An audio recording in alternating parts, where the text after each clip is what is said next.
Hey all. So back with another Spotlight with Context. Today we're talking about Spider-Punk. Um, he's an absolute blast, right? I gotta admit, when I first heard about the character in Summoner's Choice, I didn't really care. Just seemed like a gimmick to me. Um, but after watching the Spider-Verse movie, I was quickly convinced that Kabam Honeydew, who did this design, was the only one on our team who could do it properly, really. I was instantly very happy about that. And, we'll get into it. I really think that the results speak for themselves. So, touching very briefly on base stats, Prestige is pretty darn high. Below Photon, above Valkyrie, really solid. Top 20, very competitive as a 7-star if you're lucky enough to get him duped. Champion attributes, survivability at 3.5 doesn't really have a lot of direct damage mitigation going on, but has insurance against special attacks via the signature ability and some just extra damage avoidance with the various evades, right? Damage 4.5, there's just a lot of damage in this kit. Pretty much all of it is rupture, but it is really, really strong, provided that you get the skill asks down. But on the note of the next one, I really don't think the skill asks are that high here. Like, ease of use 3 is definitely fair. You do have to learn the minigame in the special 2. It does ask you to intercept and play around with, timing your heavies. There's a learning curve, but it's really not that steep. You can get it down pretty quickly. Basically, if you can master the minigame in the special 2, I think you will quickly figure out the rest. Utility of 3, he has some interesting immunities. The evade is itself a kind of utility in terms of giving additional openings, and then the sig gives access to kind of a pseudo taunt and again anti special protection. There's some cool stuff in here, but definitely more of a damage character than a utility heavy character. And then Defender Strength 3.5. This really comes down to there's not a ton of defender mechanics in here, but there are a few, and if you run into them without paying attention, they're going to hurt. There are real teeth here, right? Kind of a glass cannon problem. You solve them, it's not really a big deal. It's kind of how if you see Jabari or Spidey Supreme on defense in most Battlegrounds metas, it's not a huge problem. Spider-Punk is pretty similar. If you answer it, not that bad. Now, moving on to strengths and weaknesses. Rupture. Rupture is the biggest strength. This character has more rupture damage than anyone has ever had before. It's fun, right? He ruptures your eardrums. Taunt and Encore are just basically his sig, right? We'll talk about that later. But it is kind of a combination between a taunt and Mr. Fantastic's careful study passives. Counterattack evade, we mentioned earlier. He has a counterattack like Kate or like Elsa Bloodstone. He does have a stun like Kate's, so there's a lot of powerful utility there. It's been one of the best parts of her kit. It's going to be a huge part of his. And then Rupture Immune, as the Spotlight says, very few characters are immune to Rupture. Instantly a big strength. Speaking of weaknesses, using Spider-Punk against Spider-Punk or other Rupture Immune champions, not a good idea.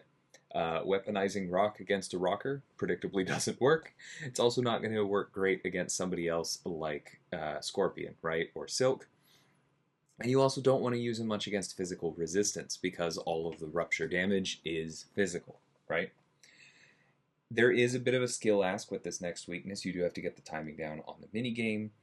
And like we talked about earlier, a fair amount of his survivability is tied up in the evade itself. So against opponents that mess with evade, you're going to feel a little bit more vulnerable. Similarly, ruptures and a number of the other effects in this kit are debuffs, and so against somebody who can purify, he's not going to be great. Pretty typical for a science champion. Moving on to the abilities, we start with Rebellious Spirit. Like it says with the flavor, Spider-Punk has rocked out a lot of times. He's immune to concussions. He's immune to ruptures. Excellent. There are not a ton of concussion debuffs in the game, but they do show up in nodes. There are a few characters that throw them around and disrupt your loops. He won't have to worry about that, right? Spider-Punk also hates labels, so for each tag on both characters, right, it sums them up. Spider-Punk gains a very small amount of attack rating. Basically a fluff piece here, but a very fun one, right? And so then we have this line outlining personal rupture debuffs. They deal this much damage over 14 seconds, and they only stack up to 8. That's going to be important. As a defender, these scale with base attack only. We will also get to why that's important.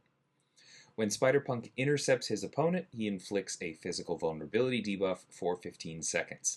Now, these only stack to 2, but having these up at pretty much all times is going to be very important to your damage output. Now, I do want to really quick talk about how damage scaling works in our game.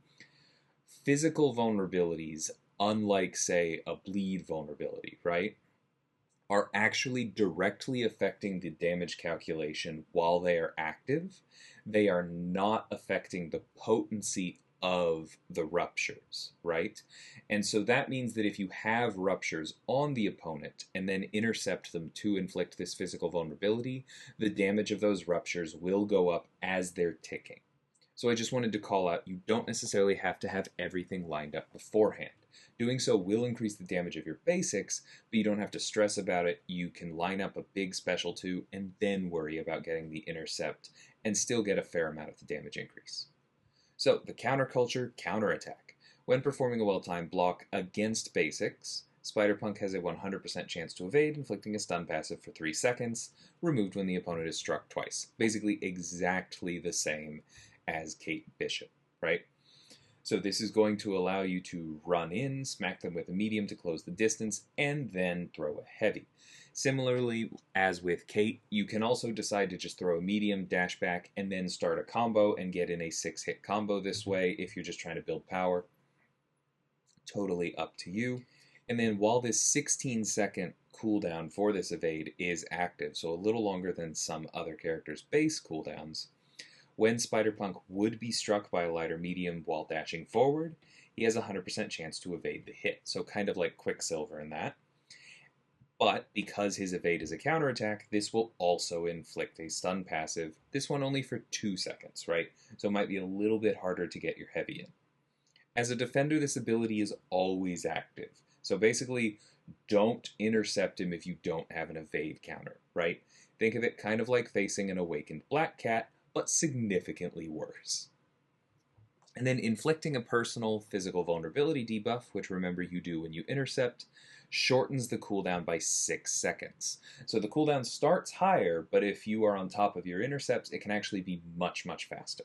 And the reason that you're going to want to evade more often, not just because it is a nice piece of control, is because of this next section, right? So Spider-Punk gathers crowd members throughout the fight and throughout the quest. As a defender or in battlegrounds or duels, he starts with 150, but otherwise he starts with 0. When he defeats an opponent, half of the members stay with him for his next match, so they'll carry over. This is not cumulative, so it's not like Aegon, where the number just keeps going up and up and up. It's just that whatever you had at the end of the match, half of that you get at the start of the next match. And so if you really stay on top of things, then, you'll just carry 150 over every time. And then if he is defeated, he loses all of them, right? When either champion dodges or punishes a special attack, Spider-Punk gains 10 crowd members for each bar of power spent.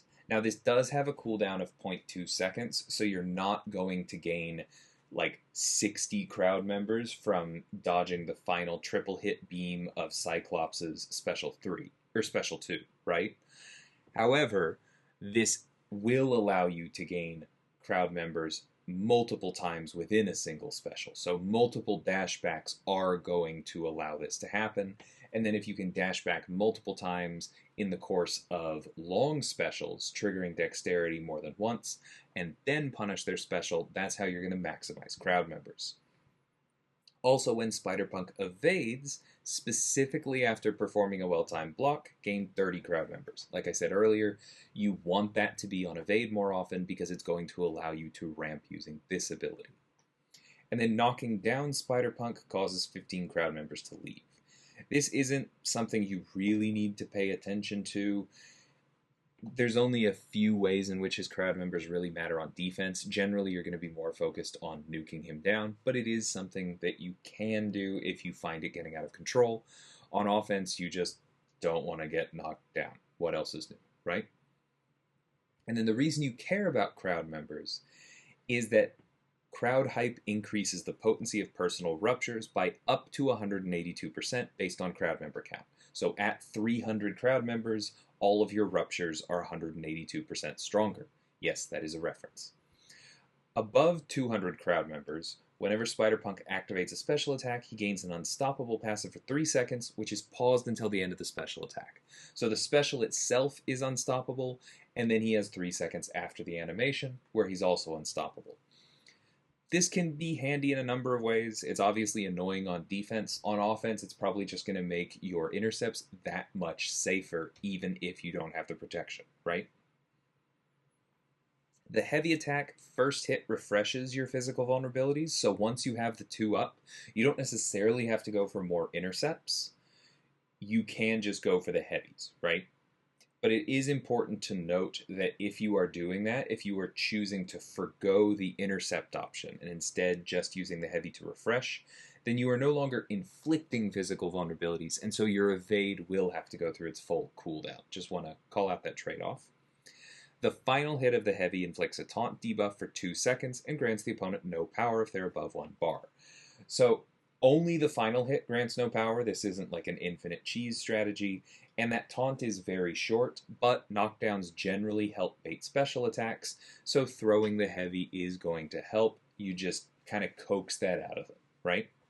Additionally, as the dev notes call out, because this special attack is 2 hits, and it's the first hit that refreshes your physical vulnerabilities, using your counter evade into a medium heavy attack and then canceling out of the heavy attack after the first hit into a special 2 is a really good way to maximize damage. Make sure you have full uptime on those physical vulnerabilities without bothering to go for more intercepts. Use your evade, refresh them, and then have the vulnerabilities up for the full duration of the incoming ruptures. Very good strategy. I'm actually going to read the special attack 2 and 1 in reverse order because the special 2 is what you're going to focus on for the most part. This is the rhythm game, right? The final 3 hits are guitar strum attacks that inflict a personal rupture debuff. These can be inflicted through blocks that are not well timed, so there's your defender threat, right? You really have to pay attention to the evade here. You can get around it with parries, but even though these scale with base attack, they are going to get worse with crowd, so that's another thing you have to pay attention to. This rhythm game is really not that hard to learn. The HUD is most of it, so you're just going to have to kind of try it out. But one thing I want to call out is that it is specifically the motion of your finger on the screen that triggers the rhythm game. It's not the initial tap. It's not the release either, which honestly messed with me personally for a little bit. It is the actual motion up or down. During the window where the HUD tells you to do that, you have to actually be moving. And that is this next part. As an attacker, you get 3 chords, up or down, and that will amplify the hit, giving you 10 crowd members, and then if all 3 are amplified, you get an additional rupture. Remember, the maximum number of ruptures is 8, but you can get 4 of those 8 just from this special 2. And then back to the special 1. The special 1 is kind of the cleanup after the special 2. When you activate it, you remove all personal ruptures on the opponent, and then each hit inflicts an instant rupture, dealing a burst of up to a certain amount of damage based on the remaining time left on the ruptures, right? So there's a lot of math behind this, but basically what you want to know is just this gives you credit for however much time was left on the ruptures. This also means that if you throw it late and you're not getting credit for a lot of time left on the ruptures, that the ruptures were ticking for that time, right? So it's not really something that you have to agonize about, but it is a nice little payoff. Now note that because these are instant ruptures, your crowd excitement will also boost these, right? As well as your physical vulnerabilities, so this is just going to feed into the rest of the kit very cleanly. Now the special 3, this is a ramp up special. Once per fight, your ruptures get longer by 25%. This is going to make them easier to upkeep. It means more damage. It also means that you get credit for more remaining time on the special 1. And then inflict 3 personal rupture debuffs. So right away, you are setting yourself up for a good special 1 after this. And then if you get a perfect result in the special 3 minigame, then you get a bunch of crowd members. Even if you fail, you still ramp, right? Moving on to the SIG ability. When the opponent finishes a special attack, inflict an Encore passive for the corresponding special. While Encore is active, the opponent's 70% more likely to throw that same special attack, and it stacks up to 3. Encore passives are removed if the opponent performs a special attack different than the active Encore. So like I said earlier, this is similar to Mr. Fantastic's Careful Study, where you want the opponent to be throwing the same special over and over again. Because it increases the likelihood of that special, that is kind of an extra layer of protection that Reed doesn't have. But I want to call out that this is a lot easier to do with special 1s than special 2, because there is no bias going the other way, right? If you have an Encore active for the special 2 on the opponent, they're more likely to throw their special 2, but they're not less likely to throw their special 1. So you may have to play around that a little bit. You have to, be careful with your intercepts, be careful throwing your heavy and taunting them. It's harder to do this with special 2s, but it is still possible. And either way, you're probably less likely to run into a special 3 because of this effect.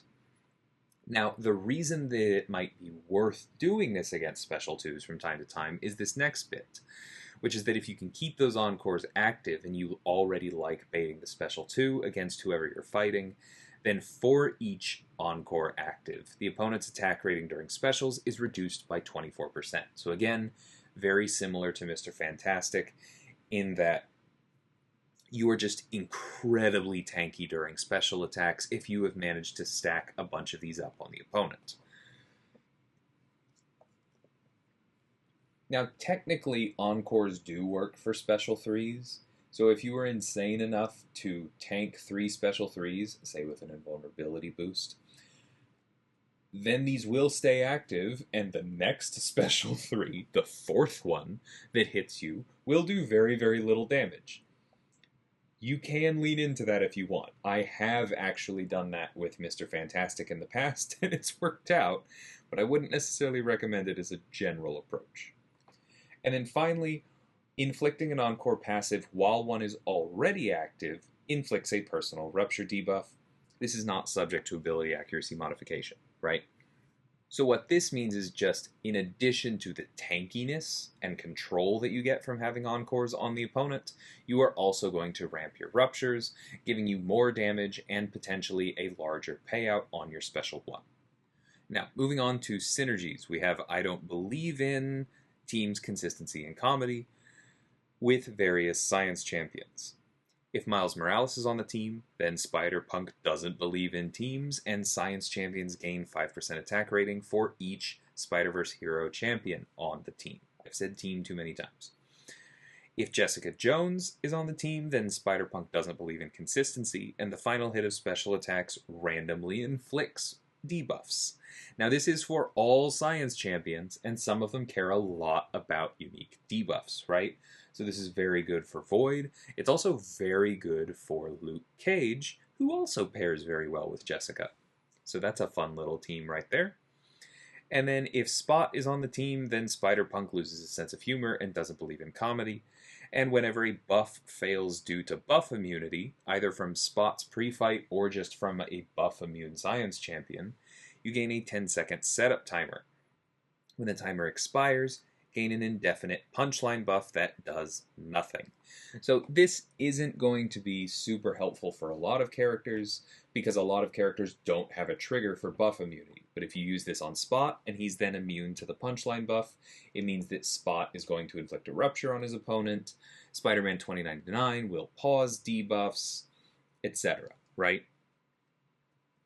Moving on to This Ain't Max, pal, with, the various Norman Osborns, Spider-Punk's rupture debuffs expire more slowly, especially against symbiotes, so you get extra duration. I believe this doesn't make them do more damage, but I honestly don't remember which implementation we landed on. I'm not going to lie. But one way or another, this will at least make it easier to get a larger cash out on your special one, right? Because there will just be more duration remaining. For Green Goblin, whenever a bag of tricks fails due to chance, you get a tricky passive, increasing the ability accuracy of your other bags of tricks by 5% flat for 18 seconds, and this stacks up to 5. So if you're special spamming with Green Goblin, this can start to be pretty effective. Because remember, this is 5% flat. So 20% chance plus 5% flat is now 25% chance. Pretty significant. For Red Goblin, when the opponent's miss or autoblock fails due to a reason other than chance, while True Sense is active, you get a Fury buff. Now, the reason for that long, weird sentence is just a coding thing. We don't really, at the moment, have a way, I'll be honest, to detect when True Sense specifically is what stops a miss or an autoblock. But because True Sense will be doing that, will be stopping miss and autoblock, while it's up, as long as one fails, you get the Fury, right? And then this, of course, helps out Red Goblin because he cares about more Furies on himself and will inflict more debuffs. For Iron Patriot, personal armor break debuffs have their ability accuracy increased by a flat amount to a total of 100%, right? So whatever the difference is between their chance and 100, they get that bonus. And that's because the chance for armor break is different on each of his specials. And then lastly, we have Head Split with Prowler. Spider-Punk can activate a pre-fight, granting immunity to reverse controls, but controls are inverted for the whole fight.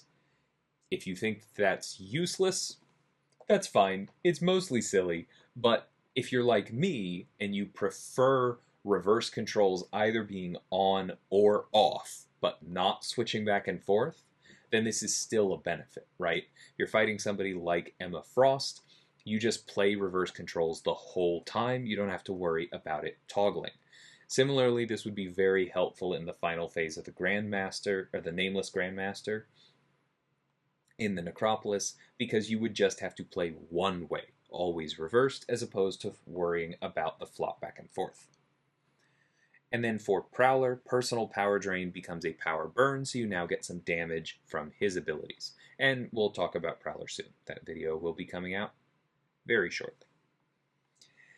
And then I don't always talk about recommended masteries, but at this point, if you haven't caught on that Science Champions in particular, but characters that like putting a lot of debuffs on the opponent, benefit a lot from Inequity and Despair, it's time you learn.